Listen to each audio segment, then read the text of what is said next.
नमस्कार, बहुत बहुत स्वागत और अभिनंदन आप सभी का द डिबेट में। मैं ब्रजेश मिश्रा हूं और आज हम बात करेंगे कोरोना वायरस और उसके दुष्परिणाम, साथ में लॉकडाउन के इतना वक्त बीतने के बाद अब भारत, उत्तर प्रदेश के सामने विकल्प क्या हैं। लॉकडाउन क्या खुलेगा, ये सबसे बड़ा प्रश्न है। आज उत्तर प्रदेश की 23 करोड़ आबादी इस सवाल का जवाब चाहती है कि 3 मई के बाद उत्तर प्रदेश में क्या होगा। क्या हमारी आर्थिक गतिविधियाँ उत्तर प्रदेश में शुरू हो पाएंगी? क्या हमारी बाजार खुल पाएंगे? क्या हम सामान्य तरीके से जीवन जी पाएंगे? और जिस लॉकडाउन में हम हैं, क्या हमें उससे बाहर आने का कोई रास्ता, कोई उम्मीद दिख रही है? इन सब विषयों पर हम विस्तार से चर्चा करेंगे। देश दुनिया के हालात पहले समझ लीजिए।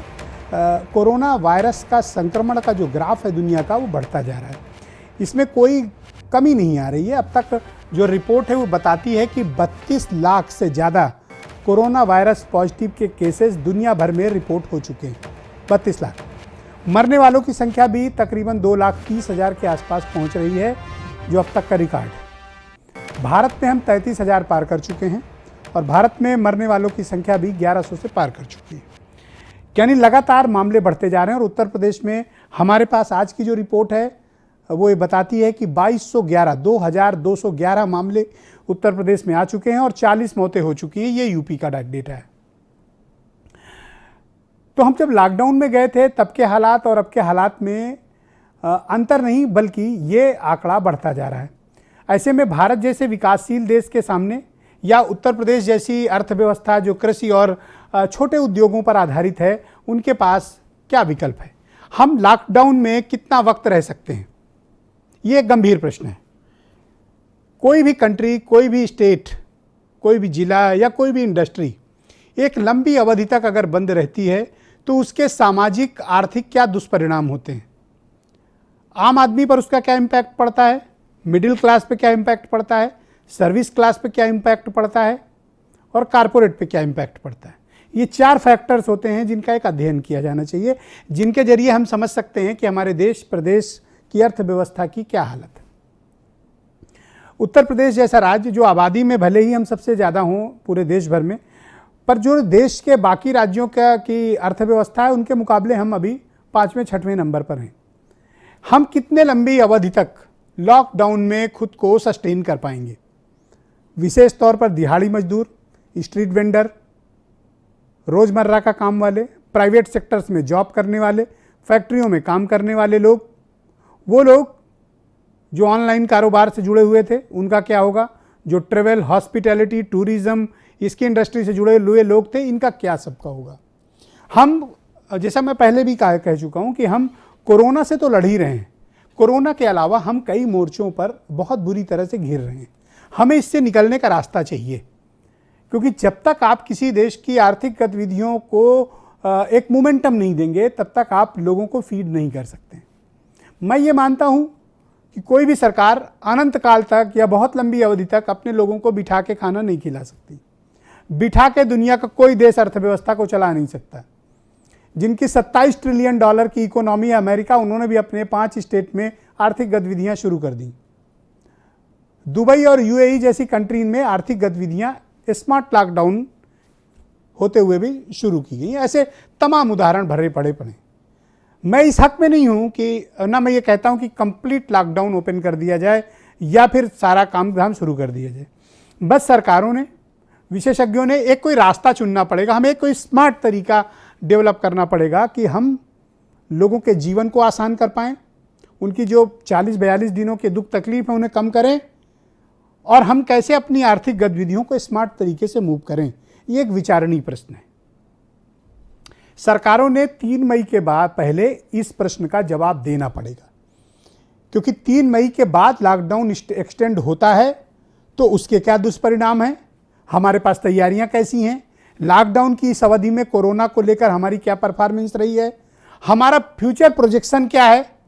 हम अगर ये सोचते हैं कि हम 1 महीने और लॉकडाउन में रहेंगे तो उस दौरान हमारे आंकड़े क्या होंगे, हमारे यहाँ फैटलिटीज़ क्या हैं, हमारे यहाँ कोरोना को रोकने के इंतजामात क्या होंगे, और फिर हमारी अर्थव्यवस्था अगर हमने बंद रखा तो 1 महीने के बाद कहाँ खड़ी होगी। ये कुछ गंभीर और विचारणीय प्रश्न हैं। जितना मेरे लिए आवश्यक है उतना आपके लिए भी ज़रूरी है। जीवन हर किसी का चलना चाहिए, ये सरकारों का प्रथम कर्तव्य है। हमारा आपका भी कर्तव्य है कि एक दूसरे को बताएं कि समाज में क्या चल रहा है। हम इसी विषय पर आज विस्तार से चर्चा करेंगे सभी विशेषज्ञों के साथ। पॉलिटिकल पार्टीज़ के इन्वाइटी भी मेरे साथ हैं, एक एक्सपर्ट्स भी हैं। उनके जरिए हम समझेंगे कि ये कोरोना काल कब खत्म होगा, हम लॉकडाउन से कब बाहर आएंगे, हमारे पास कोई तरीका है या नहीं है, अभी हम उस पर विचार भी कर रहे हैं या नहीं कर रहे हैं, या फिर अभी हम सिर्फ कोरोना से लड़ाई कर पाएंगे, हमारे पास क्या विकल्प हैं। मेरा क्या मानना है कि सरकारों ने एक ओपनली जनता से बात करनी चाहिए। दुनिया के दूसरे मुल्क करते हैं, हमें भी करनी चाहिए। जनता को बताना चाहिए कि क्या ज़रूरी है और क्या ज़रूरी नहीं है, हम क्या झेल सकते हैं, क्या नहीं झेल सकते हैं, हमारी अर्थव्यवस्था की क्या हालात हैं और हम क्या कर सकते हैं कितने दिनों में, हमारे पास क्या विकल्प है। मैं शुरू से ये कहता रहा हूं कि कोई सरकार कोरोना से नहीं लड़ सकती, दुनिया का कोई मुल्क नहीं लड़ सकता, समाज लड़ सकता है, हम और आप लड़ सकते हैं। सरकारें तो सिर्फ हमें स्मार्ट सपोर्ट दे सकती हैं। तो ये सरकारों का कर्तव्य है कि वो स्मार्ट सपोर्ट दें जनता को, बेहतर नीतियां बनाएं और कोशिश करें कि एक्सपर्ट्स की राय लेकर या अपने अनुभवों के आधार पर जनता को इस मुसीबत से बाहर निकालें। ये दरअसल लॉकडाउन एक भूल भुलैया है। आप फंस गए, आपको रास्ता नहीं पता, तो आप बाहर नहीं आ सकते। आपको उसके लिए बेहतर उपाय करने पड़ेंगे, सिस्टम डेवलप करने पड़ेंगे, आपको वास्तविक आंकड़े चाहिए होंगे, विशेषज्ञों की राय चाहिए होगी, फिर एक वृहद कार्य योजना, तभी आप इस लॉकडाउन से बाहर आ सकते हैं। तो ये तो हुई ओपन रिमार्क्स, और अब हम डिबेट को आगे बढ़ाते हैं। मनीष शुक्ला बीजेपी से हैं, अनिल दुबे राष्ट्रीय लोकदल से हैं, हरीश चंद्रा जी फॉर्मर सेक्रेटरी हैं भारत सरकार के, और पद्मश्री डॉक्टर एम वल्ली साहब हैं सर गंगाराम हॉस्पिटल से, मुझे इस कार्यक्रम में ज्वाइन कर रहे हैं। Doctor Ashutosh Dubey medical superintendent हैं लखनऊ के सबसे बड़े सिविल हॉस्पिटल के, और वीरेंद्र सिंह जी, बहुत स्वागत और धन्यवाद। मैं आप सबका आभार प्रकट करता हूं कि इस गंभीर परिचर्चा के लिए आप सबने अपना समय निकाला।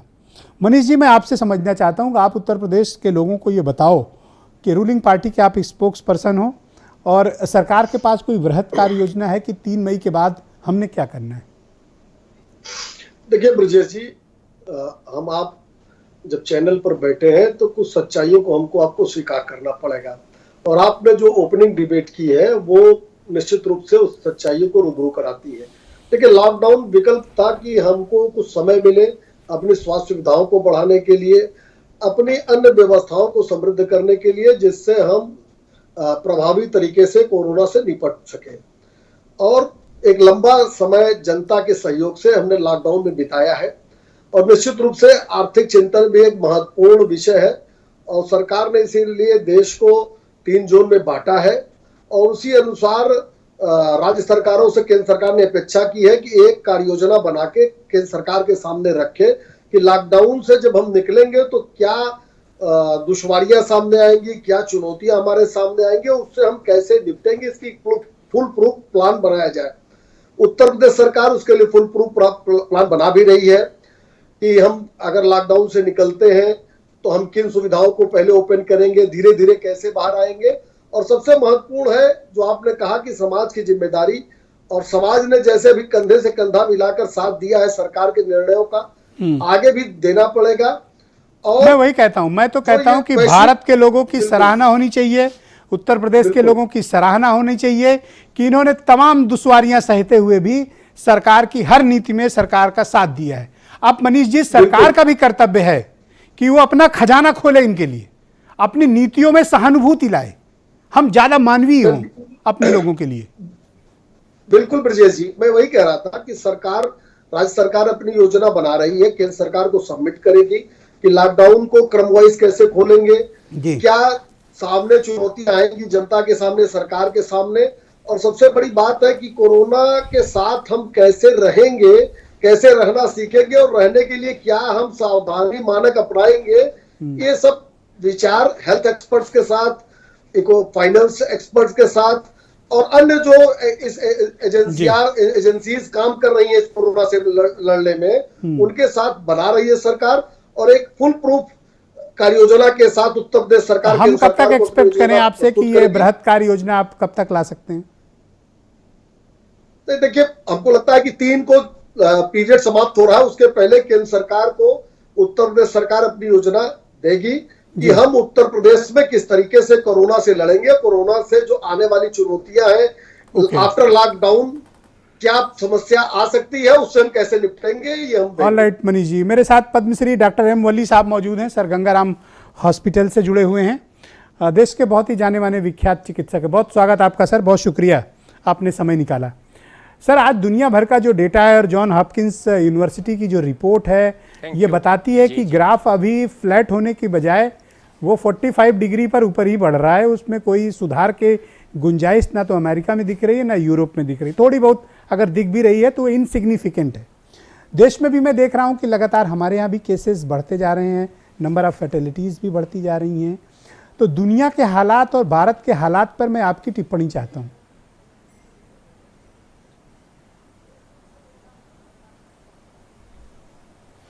देखिए, मैंने एक बहुत अच्छा शब्द बनाया है, पेंडेमिक्स, पेंडेमिक्स और इकोनॉमिक्स। इस पर हमको काम करना पड़ेगा। ये हमको एक बहुत बड़े अंधेरी कोठरी की तरफ ले जा रहा है, जिस टनल के आगे रोशनी नहीं है। एक ऐसी सुरंग में हम चले गए हैं जिसके आगे रोशनी नहीं है। आपने बिल्कुल ठीक कहा कि हमको एक चक्रव्यूह के समान हम फंस गए हैं और चक्रव्यूह से निकलना, इसका रास्ता हमको ढूंढना पड़ेगा। भूल भुलैया से निकलने का रास्ता ढूंढना पड़ेगा। और मेरे हिसाब से हमारे देश के कुछ ऐसे भाग हैं, कुछ ज़िले हैं जी, जिनमें कोरोना का प्रकोप बिल्कुल नहीं है। गोवा ने इससे निकल के दिखाया है। गोवा हालांकि उत्तर प्रदेश के समान कोई बड़ी जगह नहीं है।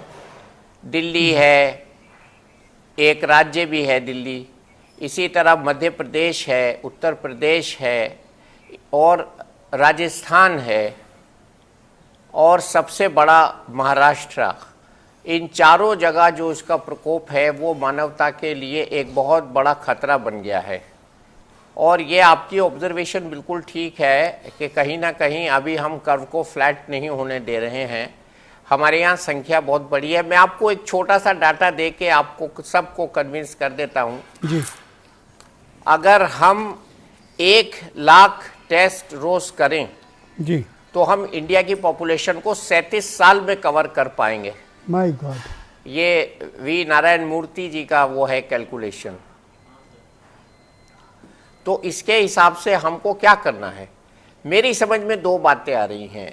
स्कूल कॉलेजों को अभी बंद रखा जाए, मॉल्स को, पिक्चर हॉल्स को बंद रखा जाए, लेकिन जो उद्योग हैं, खास तौर से एमएसएमई, कुटीर उद्योग धंधे और छोटे उद्योग, छोटी दुकानें, मोहल्ले की दुकानें, उनको हमको तुरंत खोलना पड़ेगा। मंडी में हम एक चीज़ कर सकते हैं, मंडियों में एक दिन फल और एक दिन सब्जी जी, अल्टरनेट कर सकते हैं। और तीसरी बात जो बड़े एक्सपर्ट्स के लिए है, वो हमने जैसे अपने डॉक्टरों को प्रिवेंटिव HCQS खिलाई है, जिस भी वर्नरेबल पॉपुलेशन को हम चाहें, ये ICMR और स्वास्थ्य मंत्रालय डिसाइड करेगा कि हम उनको किसी न किसी तरह से प्रिवेंटिव डोज दे के रखें। नहीं तो ये बहुत मुश्किल हो जाएगा इसको रोकना, जिस हिसाब से संक्रमण बढ़ रहा है। हम टेस्ट भी कर रहे हैं, नंबर ऑफ कंटेन भी कर जो रहे हैं, हम कैपेसिटी है आइसोलेट भी टेस्ट कर करने रहे की हैं, हम उनको भारत की, क्वारंटीन भी कर रहे हैं, हम उनको भारत की सर जी, जो कैपेसिटी है टेस्ट करने की, ये मौजूदा कैपेसिटी अभी क्या है? 40 से 50 हज़ार। ओके, ये कितनी इस वक्त तक हो जानी चाहिए थी? 40 से 50 हज़ार जी, ये डबल होनी चाहिए। और डबल होने के लिए हमारे पास किट्स होनी चाहिए। किट्स को डॉक्टर हर्षवर्धन बहुत इस पे तेजी से काम कर रहे हैं। वो उनका कहना ये है कि हम किट्स को इंडिजिनस डेवलप कर रहे हैं और वो हो जाएगी, बहुत जल्दी हो जाएगी। लेकिन एक बात मैं यहाँ और भी बता दूं कि हमारे यहाँ जो केसेस आ रहे हैं, लॉकडाउन और जो मौतें हो रही हैं, वो बहुत एक ही घंटा कम नहीं, है। एक सेकंड हमारे लिए अरबों रुपए के बराबर है 0.2% और मानव जीवन के लिए भी महत्वपूर्ण है। हमें इस लॉकडाउन का एक सेकंड इंपॉर्टेंट है सर हमारे लिए। बिल्कुल बिल्कुल। मैंने इशारा किया आपको कि लॉकडाउन जहां रेड जोन्स हैं वहां बिल्कुल नहीं खोलना चाहिए, जो ग्रीन जोन्स हैं उनमें खोलना चाहिए। और इसको स्टेट गवर्नमेंट्स को अपने अपनी पॉपुलेशन डेंसिटी के हिसाब से ही वर्कअप करना पड़ेगा। ये प्रधानमंत्री जी ने भी जो पंचायत राज का संबोधन किया था, उन सब लोगों को कहा था जिला स्तर पर, पंचायत स्तर पर इसकी देखभाल करें और अपनी जहां जरूरत है वहां पे इसको उसी तरह से खोले। ओके सर, मेरे साथ हरीश चंद्रा जी आ गए हैं, हमारा भारत सरकार के फॉर्मर सेक्रेटरी और बहुत ही जाने माने IAS अफसर रहे हैं जी। हरीश चंद्रा जी, बहुत स्वागत आपका, thank you so much Harish ji. मैं आपसे समझना चाहता हूं कि आपका अनुभव क्या कहता है कि अर्थव्यवस्था और आर्थिक गतिविधियां हमारी पूर्ण तरीके से ठप हैं। अभी हमने सारा संसाधन, सारी ऊर्जा, सारी क्षमता, सब कुछ कोरोना से लड़ने में लगा दी है, अच्छी बात है, पर भारत जैसा विकासशील देश या यूपी जैसी बीमारू राज्य गरीबी के दृष्टिकोण से हमारे जैसे राज्यों को या हमारे जैसे देश को क्या करना चाहिए?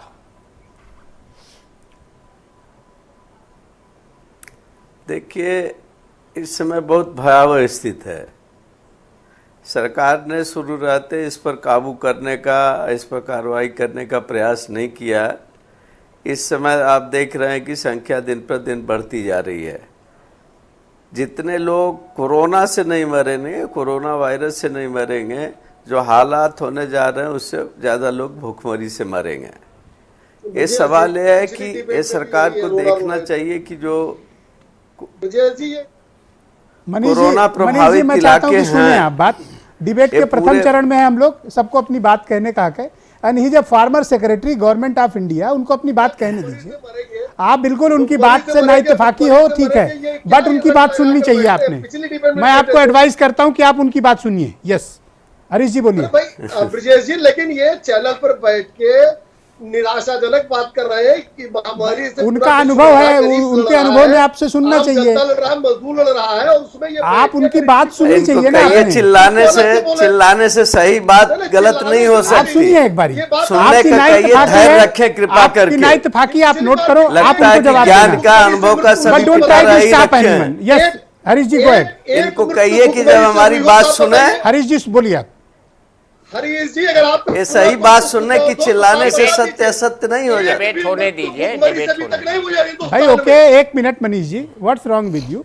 आप बिल्कुल उनको जवाब दीजिएगा, मैं दूंगा समय आपको ना, आप जवाब दे देना। नहीं नहीं नहीं, आप ही सच केवल बोलते हैं ये नहीं है ना, सच केवल आप ही जानते हैं ऐसा तो है नहीं।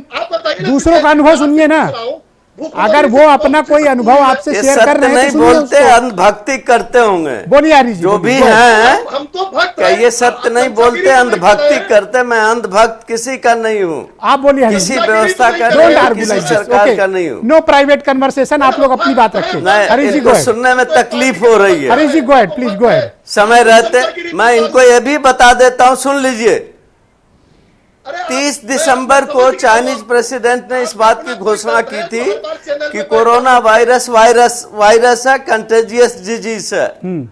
31 को वर्ल्ड बैंक के, वर्ल्ड हेल्थ ऑर्गेनाइजेशन के चीफ ने कहा था कि यह कंटेजियस डिजीज है, ये दुनिया में बढ़ेगी। और ये 13 मार्च तक हवाई जहाज उड़ाते रहे। दुनिया से हवाई जहाजें आती रही, वहां के पैसेंजरों की न उन्होंने रोका, न उनको क्वारंटाइन किया। इसका परिणाम हुआ कि कोरोना वायरस से प्रभावित लोगों की संख्या बढ़ती गई। अब भयावह स्थिति होती जा रही है, भयावह स्थिति हो रही है।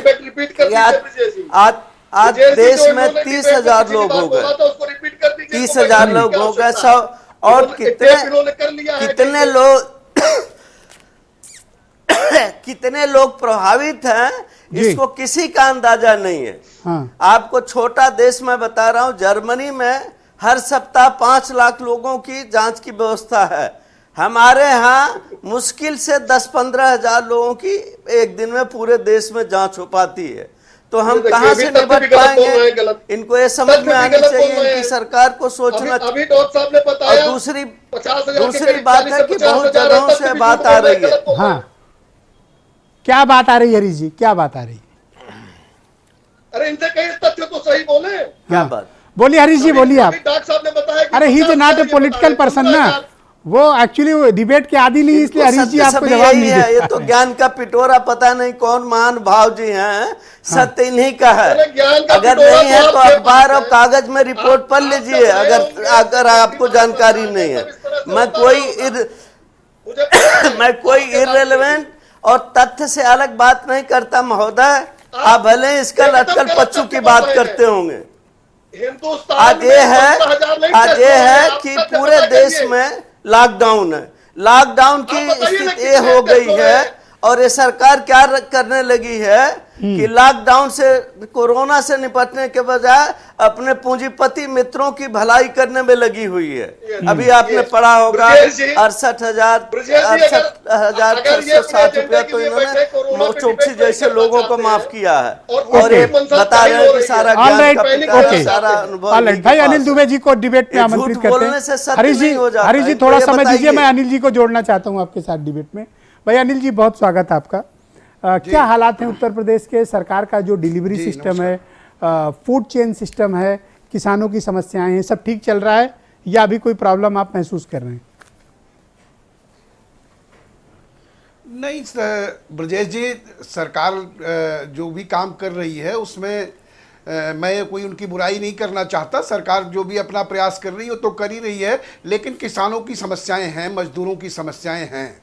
और जो कुछ निर्णय इन्होंने किए कि हम जो है जो बाहर मजदूर हैं उनको लाएंगे, जो इलाहाबाद में प्रतियोगी छात्र हैं उनको लाएंगे, उनके कुछ निर्णय अच्छे भी हैं। उन्होंने किसानों के लिए बात की, लेकिन किसानों को अभी भी उनका जो ओला आंधी बारिश हुआ और उसका मुआवजा उनको जो है मिलने की बात अभी नहीं हो रही है। और इसके पहले भी, अभी की तो बात हम क्या करें, इसके पहले ओलावृष्टि हुई थी, उसका मुआवजा अभी तक नहीं मिला। प्रधानमंत्री फसल बीमा योजना का लाभ किन लोगों को मिला, सरकार यही बता दे कि पहले हमने कितने लोगों को दिया। आज जो है लोग पीड़ित हुए हैं। आज ये जो बरसात हुई, आंधी हुई, तूफान आया, इससे जो है पश्चिमी उत्तर प्रदेश में तो खासतौर पूर्वी उत्तर प्रदेश में भी, बट आई डोंट नो कि आपकी और मनीष जी की क्या अंडरस्टैंडिंग है कि आप अनइंटरप्टेड बोलते जा रहे हैं और उन्होंने हलो तक नहीं लिया किया, आपको टोका तक नहीं। It means there is some understanding. और ब्रजेश जी, अभी एक निर्णय सरकार ने किया। सरकार ने कहा कि वो जो पंजीकृत मजदूर हैं उनको 1,000 रुपए उनके खाते में भेजेंगे। पहले भी भेजने की बात उन्हीं को की और अब भी की, लेकिन जो अपंजीकृत मजदूर हैं उनके लिए आप क्या सोच रहे हो? जो 80 लाख मजदूर जो अपंजीकृत हैं उनके लिए आप अच्छा क्या ये बताओ, लॉकडाउन खोला जाए या ना खोला जाए, या पार्शियली खोला जाए, या स्मार्ट लॉकडाउन प्रणाली में जाना चाहिए? आपका सुझाव क्या है? नहीं ब्रजेश जी, जहां पे खतरा है, जो खतरनाक जिले के हैं, जहां पर कोरोना से पीड़ित लोग ज्यादा हैं, वहां पर तो ना खोलिए, लेकिन जहां पर बिल्कुल नहीं है, जहां पर पीड़ित लोग नहीं हैं, वहां पर कुछ रियायत के साथ कुछ खोलने की जरूरत है। और जहां पे अभी पीड़ित हैं उसके लिए तो कोई रास्ता नहीं है। जिन जिलों में दूसरा ये बताइए, गेहूं की खरीद वगैरह ठीक से चल रही है? ग्रामीण क्षेत्र के क्या हालात हैं? सब ठीक चल रहा है उधर? कोई प्रॉब्लम तो नहीं? गेहूं की खरीद में ब्रजेश जी, एक इन्होंने ऑनलाइन रजिस्ट्रेशन की व्यवस्था की। ऑनलाइन रजिस्ट्रेशन के कारण जो है किसानों को बहुत दिक्कतें आ रही हैं, जिसकी वजह से बिचौलियों के हाथ उनको जाना पड़ रहा है। हमने पहले भी सुझाव दिया था, आज आपकी डिबेट में मैं फिर इस बात को सुझाव दे रहा हूं कि ऑनलाइन रजिस्ट्रेशन में जो कमियां हैं उनको सरकार दूर करने की बात करे। और 20 रुपए जो लेबर चार्ज लिया जा रहा है वो किसानों से नहीं लिया जाना चाहिए। यह निर्णय किसानों के पक्ष में नहीं है। और किसानों का जो मुआवजा है, जो उनका नुकसान हुआ है, उसका आकलन करा करके उनको उचित मुआवजा तुरंत डॉक्टर आशुतोष दुबे मेरे साथ जुड़ चुके हैं, मेडिकल सुपरिटेंडेंट हैं सिविल हॉस्पिटल के। बहुत शुक्रिया आपका दुबे जी, आप तो शुरू से कोरोना की इस लड़ाई के अगुआ हैं। You are a front line fighter. मैं आपसे समझना चाहता हूं कि देखिए, कोरोना से लड़ाई में तो सबने ताकत झोंक दी, पूरी सरकार लग रही, पूरा पब्लिक हेल्थ सिस्टम लग गया। प्राइवेट हेल्थ सेक्टर की हालत यह है दुबे जी कि या तो वो कोरोना का डर है, या तो FIR होने का भय है, और या तो कारण लॉकडाउन है। हमारे जो ग्रामीण क्षेत्र हैं या शहरी क्षेत्र में जो सामान्य मर्ज से पीड़ित लोग हैं या जो गंभीर मर्ज के पीड़ित लोग हैं, इनके इलाज की हम कोई एक सुनिश्चित व्यवस्था अभी तक नहीं कर पाए हैं। हम 40 दिन से अधिक हो रहे हैं हमें इस सब प्रणाली में गए हुए। हमारे सामने अब समस्याएं आ रही। ब्रजेश जी, जैसा कि है, सही बात है कि लॉकडाउन की वजह से कुछ लोगों को दिक्कतें हो रही हैं, लेकिन मुसीबत यह है कि इसके लॉकडाउन के अलावा हमारे पास कोई चारा भी नहीं है। जैसा कि जानते हैं कि न कोरोना की न कोई दवा है, न कोई वैक्सीन है। इसका जो है केवल हमें बचाव ही करना है और लॉकडाउन ही। जैसा कि अगर हम ये जानना चाहें कि लॉकडाउन से पहले जो है कोरोना की साप्ताहिक वृद्धि जो थी लगभग 167-168% पर सप्ताह थी, और वर्तमान समय में ये लगभग 20% हो गई है। ये लॉकडाउन की ही देन है। Very good. कोरोना पहले जो है जब हमारा लॉकडाउन नहीं था तब ये लगभग हर ये जो तीसरे दिन जो है डबलिंग रेट था, और आज ये डबलिंग रेट इसका 10 दिन के ऊपर पहुंच गया है। तो निश्चित रूप से कोरोना पर लेकिन मुझे याद है कि जब हम लोग लॉकडाउन में गए थे तो भारत में 500 केस भी नहीं थे, नाउ 33,000। बिल्कुल सर, तब नहीं थे। उसका सिर्फ एक कारण था कि उस वक्त जो है हम कोरोना में संख्या हमारी कम जरूर थी, तब हमारे टेस्ट उतने ज़्यादा नहीं हो रहे थे। अब हमारे टेस्ट ज़्यादा हो रहे हैं सर। ओके। तो इस वजह से केसेस हमारे सामने आ यूपी रहे की हैं। टेस्ट कैपेसिटी क्या है इस वक्त पर डे? और सर मैं एग्जैक्टली तो नहीं बता पाऊंगा। ओके, और 4-5,000। हाँ सर, अराउंड इतनी है चल रही, क्योंकि टेस्ट बराबर हो रहे हैं, बराबर Alright. रिपोर्ट्स Yes, आ रही हैं please go ahead. सर। जी। और पूल टेस्टिंग की भी मंजूरी दे दी है हमारी कैबिनेट ने। 46,000 पूल टेस्टिंग भी सर सर हम परमिशन लोग यूपी के संदर्भ में पूछ रहे थे, तो यूपी में 4-5 हजार के आसपास पर डे के टेस्ट की बात सर अराउंड यही होगा, मैं एग्जैक्ट फिगर मुझे नहीं मालूम। प्लीज। और उसी दिशा में सरकार ने किया कि जितनी भी हमारे हॉस्पिटल हैं इनकी आकस्मिक सेवाओं को इन्होंने जो कोविड हॉस्पिटल बना दिए, कोविड 3 अस्पताल बनाए, कोविड 1, कोविड 2, कोविड 3। कोविड 1 में बनाया कि जहां पर नॉन सिम्टोमेटिक कोरोना के पेशेंट रखे जा रहे हैं। कोविड 2 वो पेशेंट रखे जा रहे हैं जहां पर ऑक्सीजन की जरूरत पड़ रही। कोविड 3 हॉस्पिटल्स वो हैं जहां पर वेंटिलेटर्स हैं। इसके अलावा जो हमारे हॉस्पिटल्स हैं उन हॉस्पिटल्स में आकस्मिक सेवाओं को प्रारंभ कर दिया गया है। और फीवर क्लिनिक के नाम से जहां पर जो है बाल रोग और फिजिशियन बराबर बैठते हैं, और हमारे लोगों के हॉस्पिटल्स की फार्मेसी राउंड द क्लॉक सुबह 8 बजे। मान लीजिए कि गांव के या गांव ग्रामीण के या शहर के क्षेत्र के लोग बीमार होते हैं, तो उनके लिए क्या व्यवस्थाएं, क्या हमने कोई प्राइवेट हॉस्पिटल से डेडिकेट किए या हमने कोई ऐसी प्रणाली विकसित की कि कम से कम उनको दवा, उनके ऑपरेशंस, उनको टाइम से इलाज मिले? सर वो आयुष्मान भारत अभी भी हमारा सर लागू है। आयुष्मान भारत के कार्ड हमारे अभी भी वैलिड हैं, जो हॉस्पिटल्स कर रहे हैं आयुष्मान भारत के तहत उनके प्रोसीजर्स किए जा रहे हैं। और 108 फैसिलिटी को हम लोगों ने और स्ट्रेंथन किया है। इवन उससे जो है पेशेंट अगर जैसे लॉकडाउन की वजह से हॉस्पिटल नहीं पहुंच पाते हैं, लॉकडाउन को करते हैं या 112 को इन्फॉर्म करते हैं, वो लोग हॉस्पिटल आते हैं। और बताइए कि आप तो लोग बहुत मरीजों से इंटरेक्ट करते हैं, लोगों में वो अवेयरनेस का सेंस आया या अभी कुछ कम हुआ है, या क्या लेवल क्या है अवेयरनेस? नहीं सर, काफ़ी कुछ आ गया है। जैसे अब हम लोगों ने टेलीफोन से सुविधाएं देना शुरू किया है ग्रामीण अंचलों से। जैसे मैं अपनी बात कर सकता हूं कि मेरे पास 100 से ज़्यादा फ़ोन डेली आते हैं कि ऐसी ऐसी दिक्कत है, मुझे ये दिक्कत हो रही है, इस पर आप क्या सलाह देंगे, उनको बताया जाता है। इवन यहाँ तक हम लोग बताते हैं कि आप कोरोना की अवेयरनेस है उन लोगों को, ग्रामीण क्षेत्र के जिन लोगों की कॉल्स आती है वो कोरोना के बारे में जानते हैं, समझते हैं? जो काफी लोग जो है कोरोना को समझ रहे हैं और इसकी महामारी की, इसकी ग्रेविटी को समझ रहे हैं। इसकी वजह से वो सशंकित भी हैं, इसीलिए घर से बाहर भी नहीं निकल रहे हैं। कुछ गुमराह लोग होते हैं, बहुत छोटी छोटी तकलीफों के लिए हॉस्पिटल में आ जाते हैं, जिनकी सच में ज़रूरत नहीं होती, और उन्हीं की वजह से हम इतना पिछड़ रहे हैं। अदरवाइज जो हमने लॉकडाउन किया था, इससे काफ़ी कुछ हद तक हमें सफलता मिलती नज़र आ रही है। ऑलराइट सर, बीरेन सिंह जी हमारे साथ इस कार्यक्रम में आ गए। भाई बीरेन जी, आज सरकार ने क्या फैसले लिए? सुना है कि सरकार ने ये तय किया है कि जो माइग्रेंट्स यानी मजदूर लोग दूसरे प्रदेशों में फंसे हैं, उनको लाए जाने की किसी योजना पर काम चल रहा है? जी बिल्कुल, काम चल रहा है। और दिल्ली से 4 लाख और कोटा से करीब 11,000, हरियाणा से 12,000 छात्र लाए जा चुके हैं। तो सरकार की एक और कोशिश चल रही है कि जो मुंबई में या और दूसरे राज्यों में लोग फंसे हैं यूपी के, उनको ट्रेन के माध्यम से या सड़क मार्ग से कैसे लाया जाए, और उन मजदूरों को, प्रवासी लोगों को यहाँ पर कैसे रखा जाएगा, कैसे उनके रोजगार की व्यवस्था होगी, इस पर योगी सरकार लगातार काम कर रही है और आने वाले कुछ दिनों में फैसला भी आएगा।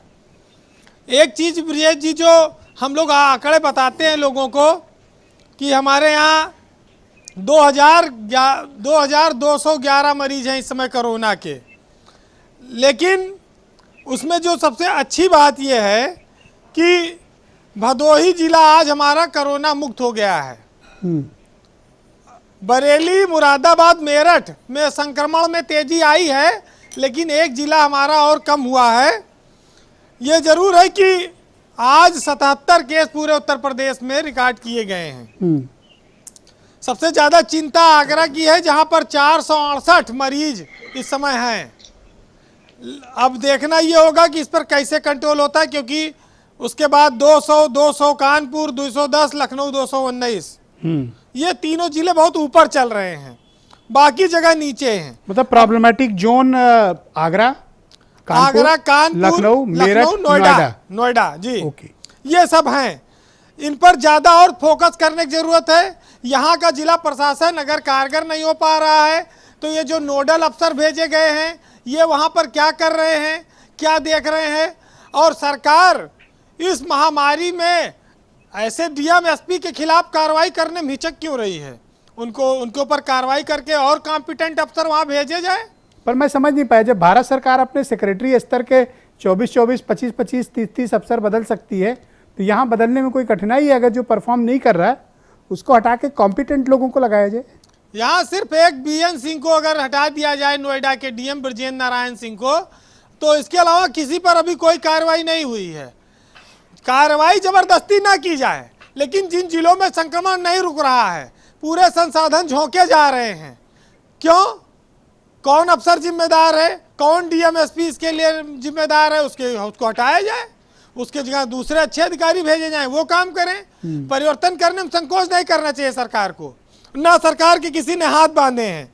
लेकिन अब देखिए, आपने पूछा कितनी जांच हो रही है, अभी आशुतोष जी ने बताया, बहुत सही बातें कही।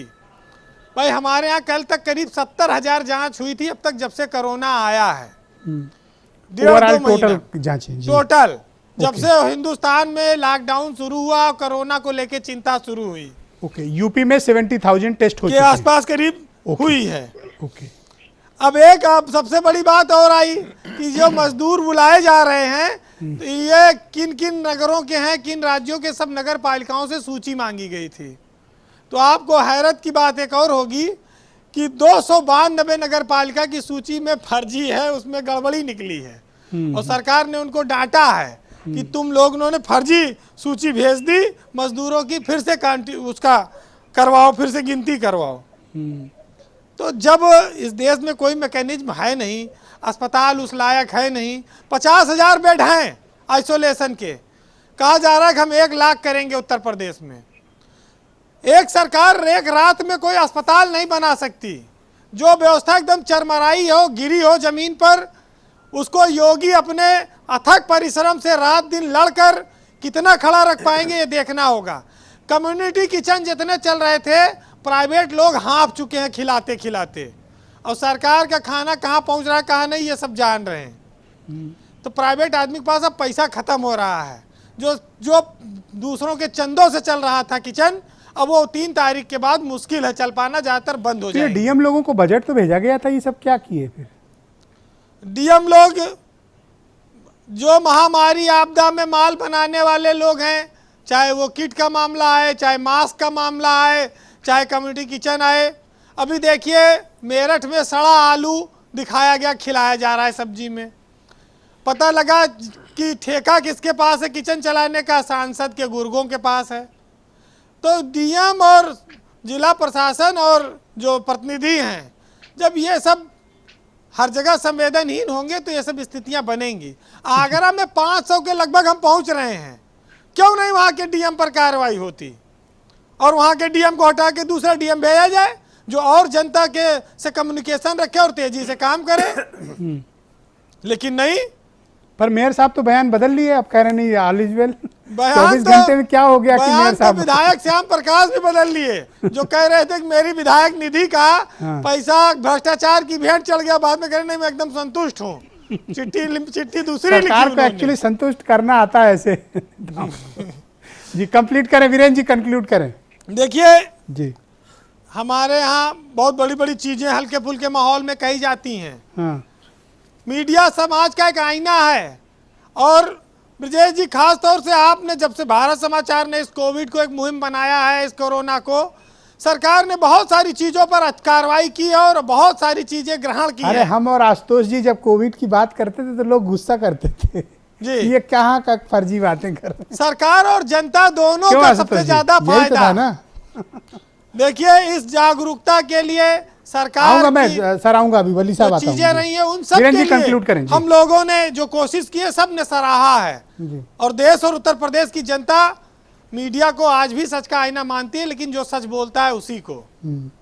तो बहरहाल 4 लाइन कहूंगा। मुनव्वर राना साहब ने कहा था हमारे देश में बहुत सारी चीज़ें बड़ी देर से मिलती हैं। कोई अच्छा आदमी है तो उसको सम्मान देने में भी हम बहुत देर कर देते हैं, मरने के बाद सम्मान मिलता है। तो ऐसे ही तमाम सारी मर्ज ऐसी हैं कि जो बर्बादी ला देती हैं और इलाज बड़ी देर में मिल पाता है। तो उसी पे 4 लाइनें कहूँगा कि मंजिल करीब आते ही एक पाँव कट गया और चौड़ी हुई सड़क तो मेरा गांव कट गया, और उनके होठों से मेरे हक में दुआ निकली है, लेकिन जब मर्ज फैल चुका है तब दवा निकली है। वाह, कहाँ कहाँ से खोज के लाते हैं आप वीरेंद्र जी, बहुत बढ़िया। बहनों भाइयों, एक छोटे सा ब्रेक लेंगे। ब्रेक के फ़ौरन उस पार हमारे साथ बहुत खास एक्सपर्ट्स, पॉलिटिकल लीडर्स मौजूद हैं, जिनके जरिए हम ये चर्चा करेंगे कि क्या हमें लॉकडाउन ओपन करना चाहिए, 3 मई के बाद क्या होगा, लॉकडाउन अगर हम ओपन करेंगे तो तरीका क्या होगा, स्मार्ट लॉकडाउन में जाना होगा या हमें थोड़ी आर्थिक गतिविधियों को शुरू करना होगा या फिर कंप्लीट लॉकडाउन में रहना होगा। क्या इस विषय पर राय बन रही है? एक छोटे से ब्रेक के बाद इस विषय की चर्चा को आगे बढ़ाएं।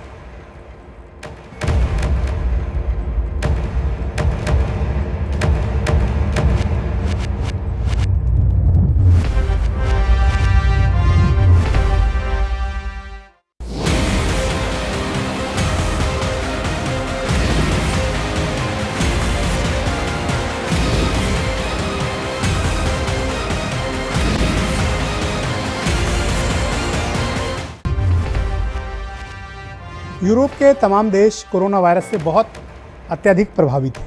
उनमें से एक स्विट्जरलैंड है जो अगले हफ्ते से अपनी आर्थिक गतिविधियों को शुरू करने जा रहा है। कोरोना के साथ रहना उसने जीना सीख लिया है, इसलिए अपनी आर्थिक गतिविधियों को फेज वाइज शुरू करने की तैयारी स्विट्जरलैंड में होती है। न्यूजीलैंड और ऑस्ट्रेलिया पहले से ही अपनी इकोनॉमी को स्टार्ट कर चुके हैं फेज वाइज। अमेरिका के भी 4 राज्यों ने अपनी आर्थिक गतिविधियों को शुरू कर दिया है। यूएई पहले से अपनी आर्थिक गतिविधियों को चलाए हुए है। जर्मनी ने भी अपने जो बड़े कारखाने हैं उनको स्टार्ट कर दिया है। स्कूल कॉलेजेस अधिकांश ने सितंबर तक के लिए बंद कर रखे हैं। ये दुनिया के दूसरे देशों की स्ट्रेटजी है, जो कंप्लीट लॉकडाउन की बजाय उन्होंने स्मार्ट लॉकडाउन में जाने का विकल्प चुना। भारत जैसे विकासशील देश के पास, जिसके पास हेल्थ इंफ्रास्ट्रक्चर कोई बहुत अच्छा ना हो, उस जैसे देश के पास क्या विकल्प हो सकता है कोरोना जैसी महामारी से लड़ने के लिए? तो हमारे पास विकल्प था कि कंप्लीट लॉकडाउन यानी शटडाउन में जाएं, और वो विकल्प हमने चुना, क्योंकि एक भी गलत फैसला भारत की तकदीर को बदल सकता था, बहुत बड़ा नुकसान पहुंचा सकता था। हम जब कंप्लीट लॉकडाउन में गए तो हमारे पास विकल्पों की बहुत कमी थी।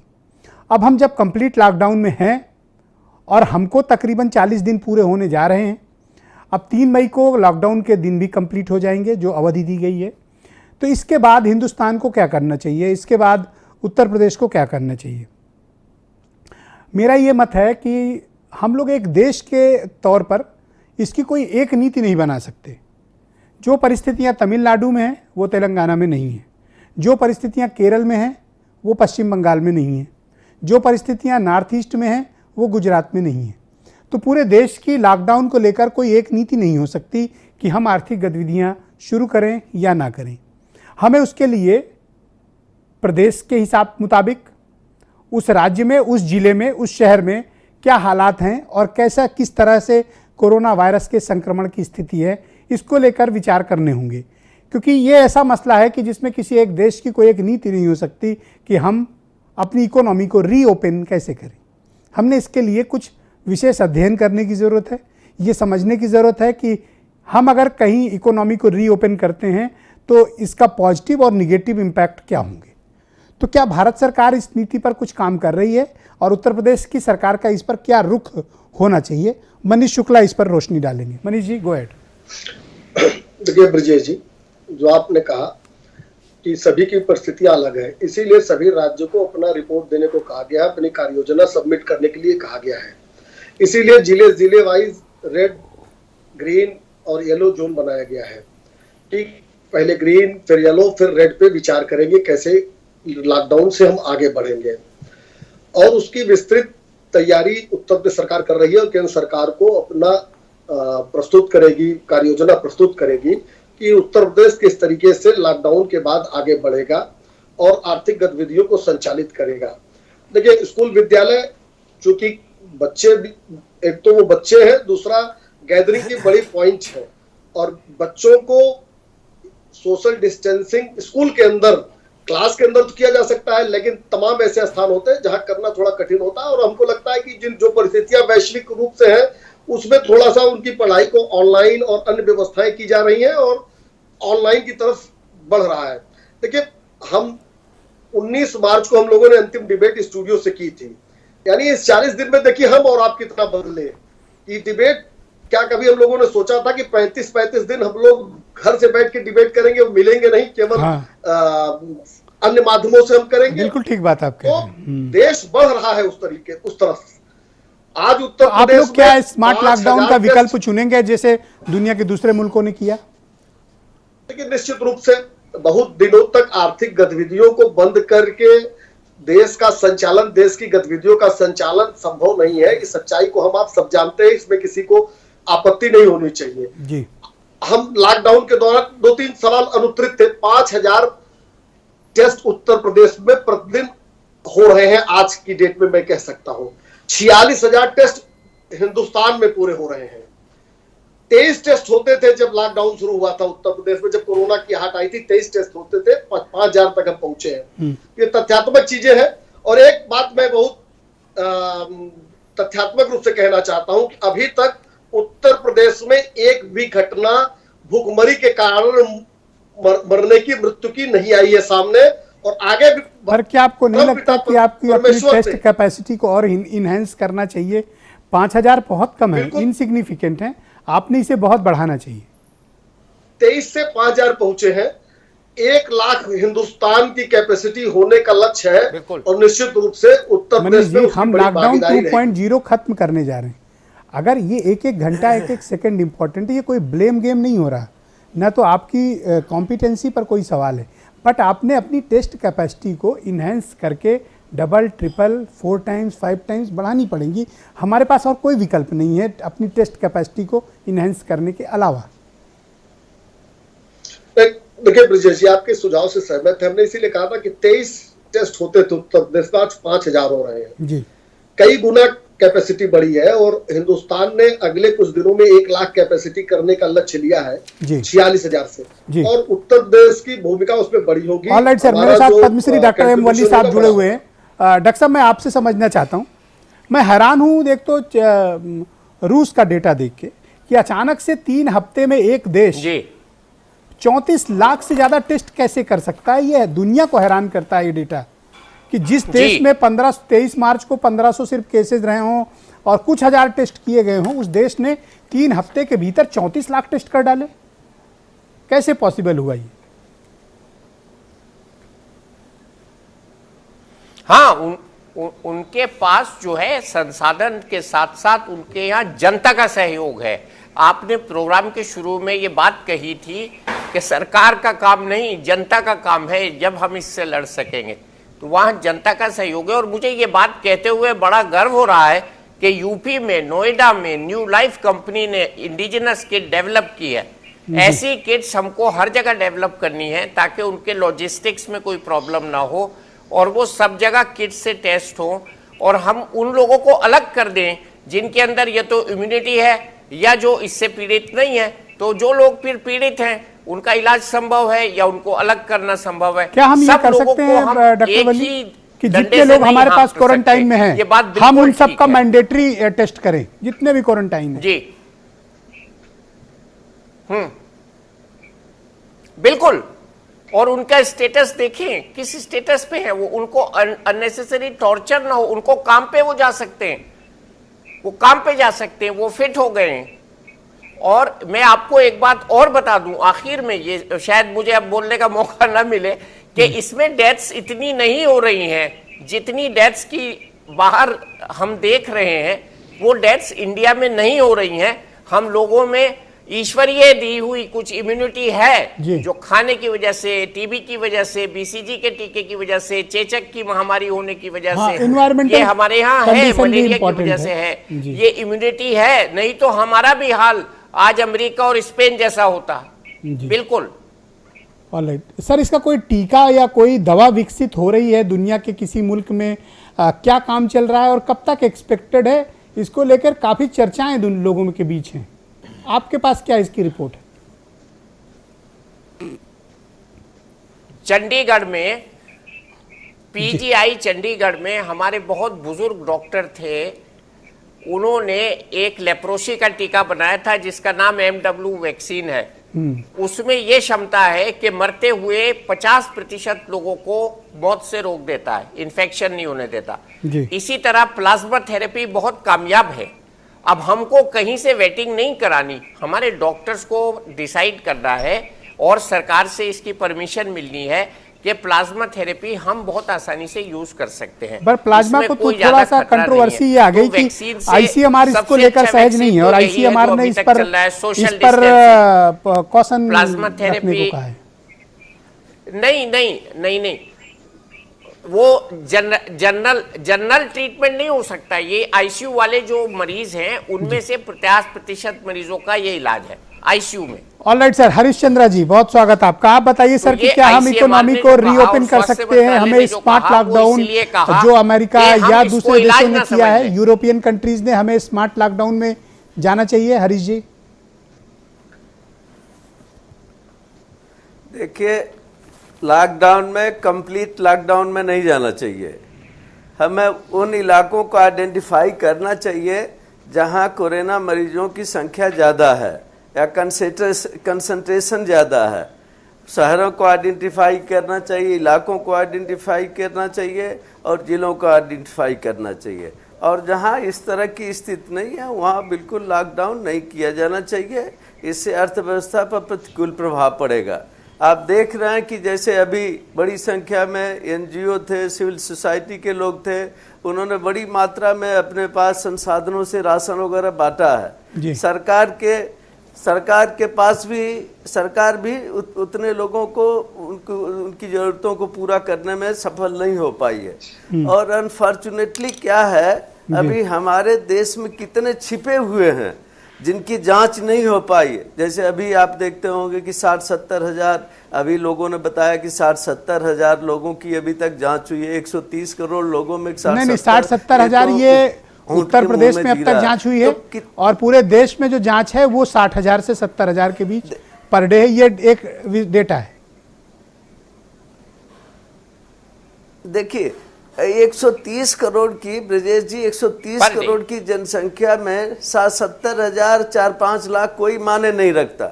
बहुत सारे लोग इस तरह के भी होंगे जो इससे ग्रसित है और आपने पढ़ा होगा कि एक सप्ताह तक तो पता ही नहीं लगता जी। तो हमको हमारे देश में पीपी किट्स की और व्यवस्था करनी होगी, ग्लव की व्यवस्था करनी होगी, मास्क की व्यवस्था करेगी और प्राइवेट अस्पतालों की भी सेवा इसके लिए लिया जाना चाहिए। जरूरत हो तो सरकार को टेम्पोररी नेशनलाइज करके ये सरकार के भरोसे जनता की आमदनी पर जनता के प्राइवेट हॉस्पिटल चल रहे हैं। आखिर ये जनता के किस काम आए, इनका उपयोग करके हमें मास स्केल पर इस तरह के जो सस्पेक्टेड है और आप ये चाहते हैं कि हम वहां की इकोनॉमी खोलें जहां पर कोरोना के केसेस नहीं है?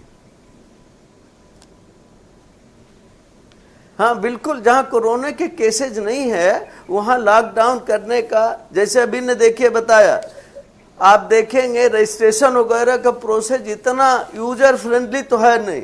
आप जानते हैं हमारे देश में 30-40% किसान ऐसे हैं जो कंप्यूटर वगैरह का ज्ञान नहीं है और इतना कॉम्प्लिकेटेड है कि रजिस्ट्रेशन करा ही नहीं पाते। अरे आप यूजर फ्रेंडली तो बनाइए। दूसरी बात यह है कि जो मजदूर आज बेकार पड़े हुए हैं, करीब एक एस्टिमेट के अनुसार आया कि 40 करोड़ और लोग गरीबी रेखा के नीचे चले जाएंगे 40 दिन के लॉकडाउन में। तो ऐसे इंडस्ट्रीज को शुरू की जानी चाहिए, एसेंशियल इंडस्ट्री। अनिल दुबे जी, आप क्या चाहते हैं और कि हमें स्मार्ट लॉकडाउन प्रणाली में जाना चाहिए या जिस प्रणाली में इस वक्त हम मौजूद हैं और हम कोरोना वायरस को फैलने से रोकने में हमें इनिशियली कामयाबी भी मिल रही है, हमें इसी प्रणाली को अभी अगले 21 दिन, महीना भर, 15 दिन हमें कंटिन्यू करना चाहिए? आपका क्या मत है?